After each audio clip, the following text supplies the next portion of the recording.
It goes cornbread family hour, a little bit of salt, a lot of bit of flour, a little bit of butter, make it more sour.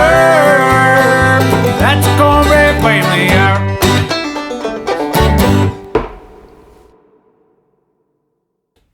Oh yeah. Oh yeah, you know what that means. The show is getting legit as shit, people. We got our own custom artwork now, courtesy of the ever-talented Ali de Cesare. It looks so cool, and it's original. She drew that just for this show. Little Happy Radio Cornbread guy. Got a jingle now, too. You already know. That's on Bandcamp and my YouTube. So, funny story about that song, right? It's 15 seconds, works well for the show. Originally, all this was supposed to be an album. I had a concept album called Cornbread Family Hour. Had about 12 songs on the track list ready for it. Themes, unifying sounds, album artwork, all that stuff. But as much as an album adherent I've been all my life, I really embraced the singles approach this year. For one thing, just in terms of practicality, I don't think I would have any music out right now if I was still steadfast on the album approach. You know, I had written and recorded even a lot of these songs years ago, and trying to orchestrate an album for your first thing is monumental. I still listen to a lot of albums from artists I like, and I love the album as a medium, but I've finally come around on playlists. Because let's face it, most albums have skippable tracks. Maybe the sequencing isn't that good or thoughtful. Maybe it's a cash grab. It's nice to be able to go back, pick out the ones you like, and assemble your own thing. So yeah, ditch the Cornbread album, but turn into something nice here. Ali did the cover art for that as well, which I love. She also designed the cover art for my next single, Tuesday. It's called Tuesday. But I won't say anything more about that until 2 weeks from now when it comes out at the end of this month. Anyways, I was really happy today to talk to TJ Cochran, first guest from the South on the show. I would say his music definitely falls in the category of beer country more than whiskey country, in reference to the first episode of this podcast. More of that modern Nashville sound as opposed to like John Prine alt country. But, you know, country music is a very expansive term, and part of what I want to do as my personal journey and with this podcast is explore all facets of that. And I was really grateful that TJ was on my podcast. He definitely has a unique perspective, not just in terms of sonic influences for me, something different. Also just has a lot of real shit about being a father, being a family man and a husband, and trying to make it as a musician, balancing that and tour life. It's really hard. And from someone who's still in their 20s and doesn't have those obligations, doesn't have a mortgage or anything, and usually talks to people in that position, it's interesting to look 10 years ahead and have someone be honest and truthful about the difficulties. You there, TJ? Hey, can you hear me? Yep, I can hear you. How you doing? I'm doing great, man. Thanks so much for doing this interview with me. Yeah, absolutely. I noticed that you've been posting music online for about 10 years, but it seems like things have really ramped up for you in the last 2 to 3 years. So what do you think's changed? Well, to be honest with you, I didn't do music for a really long time, up until 2018 is when I actually played my first show. I had a song I wrote about my hometown called Rome, Georgia, and it kind of, got a lot of attention, and that's kind of when I started playing out and recording music and stuff like that. Did the lyrics just come out, or did you have the idea first to write something about Rome? To be honest with you, I didn't plan on writing Rome, Georgia. I was just sitting at the table one night, and I had a line on a song that I was trying to put together. I don't remember what the song was called, but it says, "Out of style, got no lift on your truck" was the first lyrics of the song. And for some reason, I just kind of started writing a little bit more. And I've actually got a tattoo on my arm, my left forearm, and it's the state of Georgia with a little music note where Rome is. And I had gotten that tattoo because I said one day, if I ever get to travel the world and play music, I can tell people where I'm from. Everybody thought it was a little goofy, and now it's like a trending thing in Georgia that everyone gets tattoos of the state. So anyways, it kind of gave me the idea of top left corner, and that's kind of where I came up with that lyric, and I started playing it, and it was just, I didn't think anything about it. My wife heard it. She said, "Oh my God, you've got to post that song." She said, "That will go crazy." I'm like, "You think so?" I said, "I thought it was kind of silly." She's like, "No." She's like, "You need to post it." So And I posted it on Facebook, and it got like 500 shares overnight or something like that, just locally. And I was like, Wow. holy moly. So that's kind of how that S- sparked. So that song basically just blew up because of social media and kind of started the windfall of all these other songs, right? Yeah, exactly. I've always wrote songs, but no one's ever heard them. I just wrote to myself, sung to myself, and my wife, and that's pretty much it. Well, now it's good because you've got a whole arsenal lined up, I'm sure, a whole backlog of songs ready to put out there. Oh yeah, and I write new ones all the time. Yeah, I wanted to ask you about your role with social media. So I know you've had a pretty big Facebook presence before and gotten some traction there.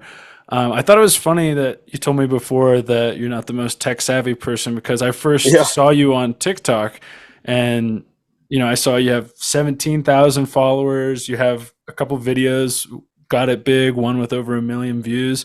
So, what is your relationship with TikTok and how has it changed the way you promote your music? So actually, a funny story about TikTok. So when TikTok came out, I had stopped touring for a little while, or I guess completely because I haven't went back at it. But anyways, when I got off the road and I got back to selling cars, which is I'm a sales manager at a car dealership now, but I had went back in the car business selling cars, and everybody was like, you need to post on TikTok, and I'm like, okay.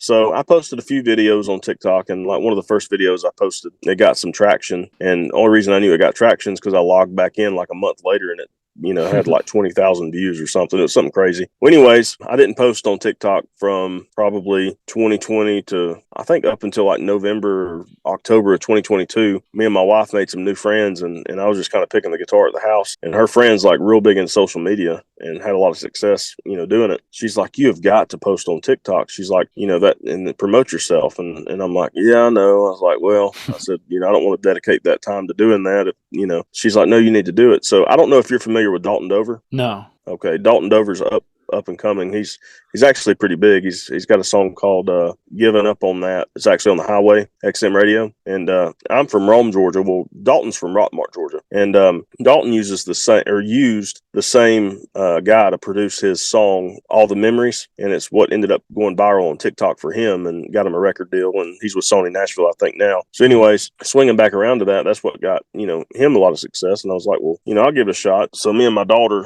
we had done a little cover of "Thank God" by Kane Brown and his wife, and it just kind of blew up, and it kind of gave me that spark. From there, I just sort of started trying to post as consistently as I could.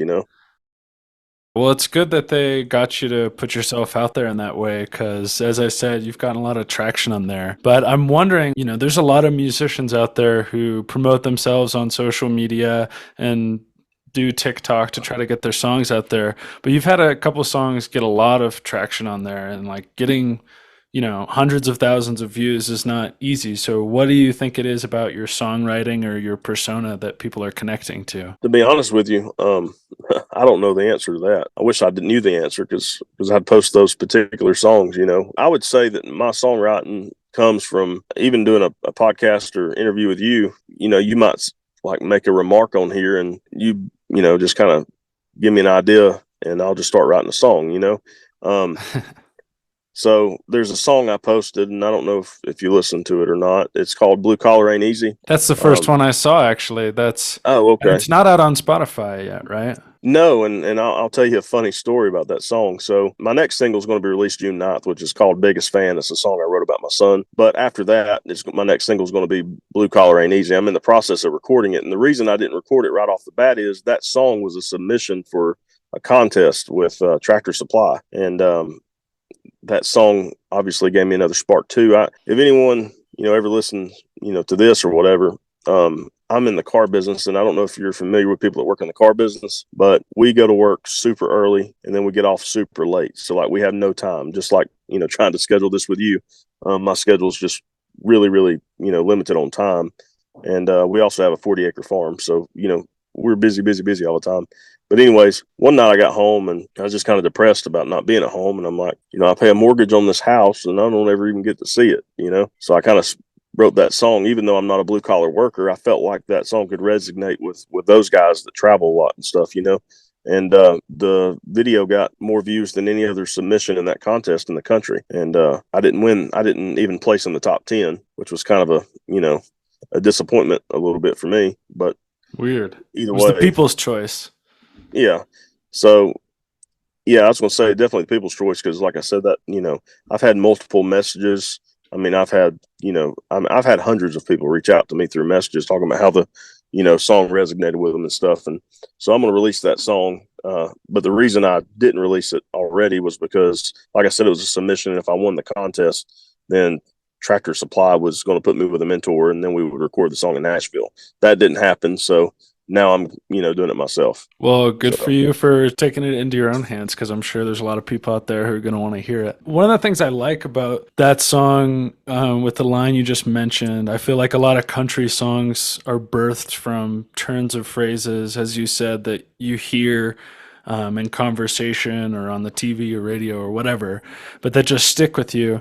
And you have a lot of great ones in your songs, which we'll go into in a bit. But I wanted to ask you, what are some of your favorite turns of phrases in country music, be it a title or a refrain or whatever? you mean like my favorite song? Could be Um, favorite song or favorite lyric in a song. yeah. So it's actually all into one song. Is Tim McGraw's song, "The Cowboy and Me." There's a couple different lyrics in the song, but the first lyric is, "I don't know why I act the way I do, like I ain't got a single thing to lose." Sometimes we catch ourselves in life acting a way we shouldn't act. Like we ain't got anything to lose, but truth is we got everything to lose, right? That was the first line. The last line of the song is, "We all ride, never worry about the fall." I guess that's just the cowboy in us all. So Craig Wiseman wrote that song, and he's wrote a lot of other hits. "Chasing You" by Morgan Wallen. Craig Wiseman's got a book of songs. But that last line, he's referring to rodeo, to make it steer around to, being a cowboy, right? But if you think about in the perspective of anybody out there, we all ride, whether it's whatever you do, like me, music, right?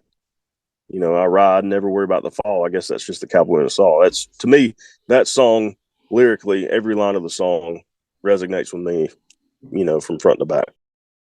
So you mentioned Tim McGraw. If you had to design your own Mount Rushmore, like top four country artists, who would they be? That's a really hard question because there's so many out there now. TikTok's brought out true art, but I would say number one of all time, the person that got me interested in music to begin with, he's not a songwriter, is Tim McGraw. He's always big. He was the Luke Combs of my generation, you know. And then secondly, I would say, musically wise, jamming the music, whatever, Jason Aldean, fellow Georgia guy. But I love how he mixes, the rock feel into his music as well as a little hip hop vibe to it. And then probably Keith Urban. I'm not sure if you've ever been to a Keith Urban show. Have you? I have not. Okay. Keith Urban is one of the most humble human beings on this earth, or at least he portrays himself that way in a show because he makes sure if you're up there in the nosebleeds, that he's grateful you're there, and that always, I've always thought a lot of him just because of that. But he's also, amazing musician and songwriter. And then I'd say number four. Um, hmm, I don't know about number four. I mean, those are the three that always just, come to mind when I'm thinking about, what I enjoy. Cause I enjoy listening to anywhere from Ryan Bingham, to Morgan Wallen, Well, I wanted I to like ask you all music. about something there. You said you like Jason Aldean's hip hop influences. Did you grow up listening to a lot of hip hop? No, not at all. No, I mean, I was, had my hair bleached blonde one time, looked like Eminem. So, but, I think everybody my age and my generation, had a little Eminem influence. Yeah, was So, that inspired by Eminem or something else? what, the The bleached blonde blonde. hair? Yeah. I don't know. So, that's just always what I remember of that. I think his hair was brown in the movie, if I remember that 8 Mile or whatever it was. Yeah, yeah. No, I dyed my hair blonde a couple years ago and had the same thing. Everybody called Yeah. me Eminem every 5 seconds. I feel like something that's strong about you is you not only give a good vocal performance with all your songs, but it's very personal songwriting. And so one of the things I wanted to ask about that is since you started playing guitar over a decade ago, but have really took it seriously in the last couple years. How specifically has becoming a father changed your approach to songwriting? I think it's made my songwriting better, to be honest with you. I think me being married, just life in general, like it's not the same when you're married and you have kids versus when you're, just by yourself. You have stuff to write about other stuff, but like it's changed everything. I feel like because I can relate to so much more, and I feel like other people can relate, or a bigger audience can relate. I feel like my audience is more, and I'm not saying anybody that's, or at least I hope someone that's 18 would like to listen to my music, but I feel like I'm 32. And I feel like people that's my age can also relate more to my music. But I think being a dad or whatever, I think that's made a huge impact on not only songwriting but just not giving up necessarily on music. Haven't made it to the radio yet. But I got my daughter. One of them tells me she wants to be a waitress when she grows up. Which is fine. She wants to be a waitress. Be the best waitress you can be. You know, but I can't tell my kids, not to, that they can be whatever they want to be if I don't do the same thing. I don't think there's a point in your life where, you got to say, oh, I'm too old for this, or I can't do this anymore. So they've given me a lot of motivation when it comes to that. Yeah, I feel like a big part of the game is just consistency. Like a lot of Mm-hmm. times, the people who end up on top were just the most persistent for more years and, played the game long enough. Absolutely. Going back to some of your specific songs, I wanted to talk about Drunk Mouth, Sober Heart. For me, that's your catchiest hook. I really like this song. It's good country music songwriting because it tells a very vivid story from a very specific perspective. Was that based on a real experience or kind of an amalgamation of things? So it's kind of funny how that song came about. So I'm recording a full album right now, and I started recording it last summer, and I basically got all the songs done, but that song got cut into the album. And the way that happened was me and my producer, we'd already recorded like 6 of the 12 songs that I was going to do. And I ended up replacing one of the songs with Drunk Mouth, Sober Heart. And the way that song came about was a guy that I work with, he lives close to where my kids go to school. Well, he said, hey man, do you mind picking me up? He said, having car trouble, whatever. I was like, yeah, no problem. So I picked him up, and me and him were driving to work, and he's going through it, or he was, I guess he's still going through a divorce. His wife or whatever, she had struggled with some stuff or whatever. He said this, and it just sparked interest. He said, a drunk mouth always speaks a sober heart. And I was like, what did you just say? And he was like, a drunk mouth always speaks a sober heart. And I'm like, holy crap. I said, dude, when I get home, I said, I'm going to write a dang song called Drunk Mouth, Sober Heart. And he was like, oh, all right. And so anyways, I got home that night and I wrote that song in like 10 minutes. It just came to me. It was like, I just had all this ideas just piling in my mind. And I just had to figure out a way to, put it into a song. So that's how that song came about though. That's great. It's so cool that it only took 10 minutes to get that all out. I feel like a lot of times the best stuff just comes from when you turn your mental filter off and just let it pour out. Do you find that alcohol helps you with the creative process, or do you feel like it prevents you more than helps? Anybody that knows me, I'm a very socially awkward person, which seems odd because, like I said, I'm in the car business, but I'm a very shy guy. Like if I'm in a room with like 100 people, it's tough for me to like just create a, conversation with somebody. My wife can talk to a wall. So she kind of helps me on that, in that area. But anyways, the alcohol, like when I play music, live or whatever, I always have to do something just to kind of take off the edge, if that makes sense, just to give me, make me comfortable. But as far as drinking and stuff, I don't drink a whole lot, I'm not a guy that comes in every, evening when he gets off and, drinks a Crown and Sprite or, drinks 7, 8 beers or nothing like that. I drink socially, if I have friends over or something like that, we'll drink. But when it comes to music, I don't think that alcohol necessarily helps with that. I will say that I use alcohol as I had a gambling addiction at one time that really that I struggled with bad, and sometimes I think that I use the word whiskey or sober, but in my reality, it's gambling. It's a scratch off ticket, or what I'm saying. Does that make sense? You mean in your songwriting, you might put in whiskey, but the feeling is, your Exactly. experience with gambling. Exactly.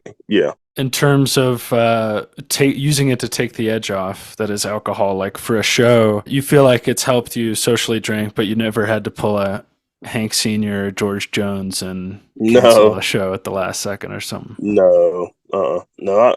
I wouldn't consider myself to have an issue with drinking. In fact, I don't know how far you've dug back in my videos. I got a song called "I Keep My Drinking to Myself" that I wrote and posted. Somebody in my family had got me confused with somebody else and told me I needed to stop drinking. And I'm like, I don't drink. I just came up with a song. I said, I'm not an alcoholic. I'm a drunk because I don't go to classes. But you know, Oh man. Well, it's kind of interesting to me that a lot of times you write songs from someone else's perspective. Like you're telling a very vivid story, and the lyrics might even be in first person saying I and mine, but you're able to transport yourself to that person's shoes, their point of view, and hmm express how they're feeling there. hmm and I deal with a lot of my. I'm not saying I have like a massive depression problem or anything like that.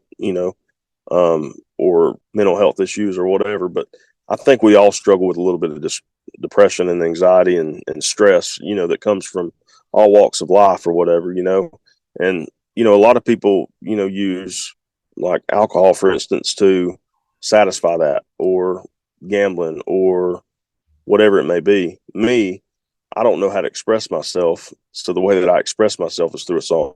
Yeah, it's a lot of times it's a way to express yourself in ways that are less direct, instead of Yep. just some people write a whole essay in a Facebook status and that's their way they're getting their feelings out. But I always felt like music and film is a way to tap into some more complicated feelings.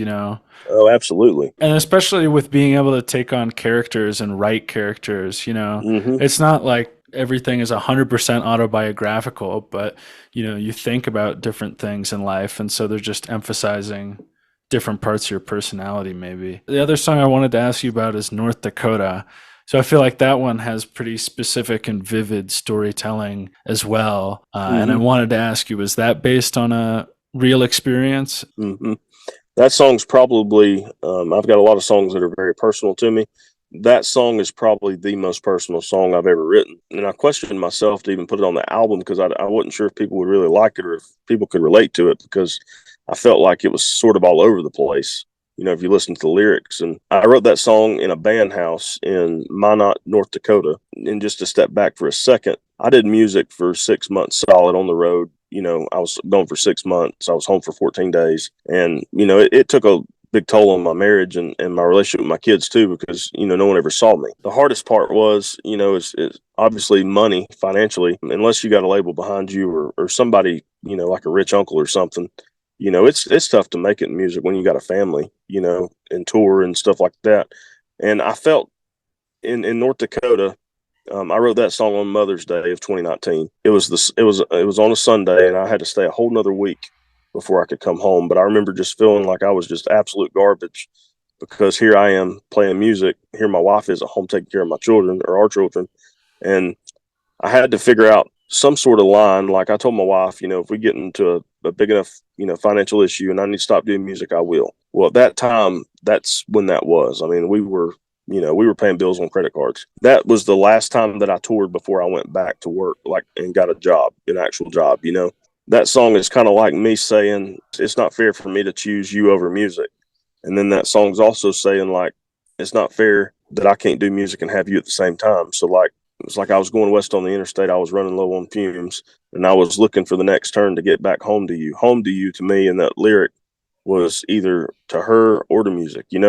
But then, like, to her on the chorus, it says, "Don't give up on me. I'm out here on this road where I thought you'd be." So, where I thought you'd be in reference was like to her and to the music, if that makes any type of sense at all. That was just basically my love song and sad song to my wife and the music all in one. Did you originally set out to write a song about your wife and then the music parallel came up while you were writing? I was just trying to think of a song that could describe my feelings at the time, because like I said, I was so depressed. I was in a really bad place and, I wanted to be home with her, but, I also wanted to play the next show the next night. It wasn't any idea that I had or anything. It was just my feelings that I wrote down. What's something that people would be surprised to learn about you? My wife would say, "Oh, there's lots of things." I don't know. That's a hard question for anybody. I think I'm almost fully gray headed, but you can't tell it with a hat on. Hey man, well, as a member of the bald community here, we're a Yeah. big fan of hats. What's some entertainment that you watch to relax, whether it's like movies or shows? Like, what are your go-tos? So when it comes to that kind of stuff, I would definitely say that Yellowstone has taken the front seat with me. 1923, 1883, hence Tim McGraw's in it. Mayor of Kingstown is another one on Paramount that's really good to watch. I like watching You. I enjoy the crime shows a lot too. Blue Bloods is another show I like a lot. Criminal Minds, that kind of stuff, and of course Step Brothers, and any Will Ferrell movie. Mm-hmm. Will Ferrell's great.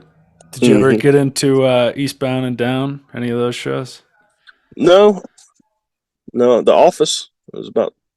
I guess the only show I've ever been obsessed with, that and Sons of Anarchy, Breaking Bad, Better Call Saul. So I'm kind of all over the place with the shows. Well, Yellowstone is huge now, and its spin-offs. It's changed my home state in a lot of ways. Yeah, are you from Montana? I am. Oh, okay, Yeah, awesome. not that area. We're from closer to the Canadian border, but still, it's like there's so many Californians that have moved in the last five Oh or so yeah. years, and the property values have just skyrocketed. Like everything, it's so expensive to live there now. It's Oh insane. man. Yeah, Georgia's.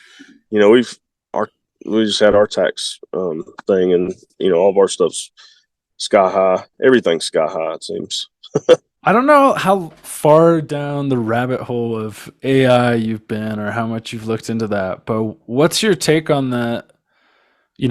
Both as an artist and as a music listener, the prospect of being able to hear, a computer, Tim McGraw, sing every song imaginable, or, preserving the human side. I don't. I don't know if I understand what you're asking. I don't guess when you say that. Well, AI, artificial intelligence. I'm not familiar with that. I don't guess. Okay. I just thought maybe if you'd been on TikTok, you'd seen some of those songs. It's like basically where they use computers to simulate a singer's voice, you know, where it sounds like you're listening to them sing a song, but it's just completely made by a computer, but it sounds real. Huh. Oh, I didn't even know that existed. So to look into that. Look into it because, Yeah, I mean, it's interesting as a fan, but as an artist, it's like you got to want people to want new stuff. Otherwise, they'll just exactly. listen to the old stuff on repeat computers Right. forever. What's your primary goal right now with your music? I think my primary goal with my music is just I'll never do, and I've said this. I don't care, if the largest label in the country ever came to me and said, we want to take you out on tour, you know, they better have a spot for a car seat and a spot for my two daughters and my wife, because I never want to leave home without them and be gone for weeks or months at a time. Um, and I know it's hard to have both sometimes, but I'm not willing to sacrifice that anymore because that was just something I'll never go through again. But I guess as far as a long term goal goes, I mean, I just enjoy it. It's a passion of mine, and I guess there's a business side of it too. I don't really focus on that quite as much because I feel like if you put your heart and soul and true passion in it, and if something's meant to come of it, it will, or if the right person, takes a listen to a song or hears your voice or whatever the case may be. I think that if I'm just able to, if I could, I guess my goal, if I could have, a million listeners on Spotify or something, just so people could listen to my music and enjoy it, you know, that's my ultimate goal. And if anything else more ever came out of it, I'd absolutely love it. TJ, from this year, what can people expect from you? You said you're working on an album. Is that going to be out later this year? Yes. So right now, like I said, my new single, Biggest Fan, is going to be released a week before Father's Day on June the 9th. And then after that, I'm hoping to release Blue Collar Ain't Easy. And then after that, like I said, I've got a full 12 album song, which I'll have released 3 off of it. So I'll have 9 more songs. So I'm trying to determine whether I should release the full thing out or just do a single at a time. really, or split them up into two, that album's going to be called The Songs They Never Heard. And the story, just a quick story behind that. When I did music, when you're up on top, everybody's like, "Oh, we love you, we love you, we love you." And as soon as, whatever you're doing's over with, they don't even answer your phone call or anything, And then never had a chance to really, tell anyone about these songs, or no one listened to them or anything like that. So that's why this is called The Songs They Never Heard. When I say they, I mean like the bigger guys up top that, were knocking on my door back in 2019 that just kind of quit knocking. I know it's always tricky as a musician these days to determine like albums versus singles versus, playlists, because everything's changing so rapidly. But Right. it sounds like you have a pretty good live audience too. So, making an album and having merch people would want to buy, that makes sense in your case. Right. Well, TJ, thanks so much for taking the time to talk to me, man. Hey, I appreciate you wanting to. So I appreciate it. All right. Take care. You too. That's the show, everybody. Thanks so much for listening. Check out TJ Cochran on Spotify, YouTube, wherever you get your stuff. And check out the Start Walking music video. Just got released this week. It's on my YouTube channel. Enjoy. Stay hydrated.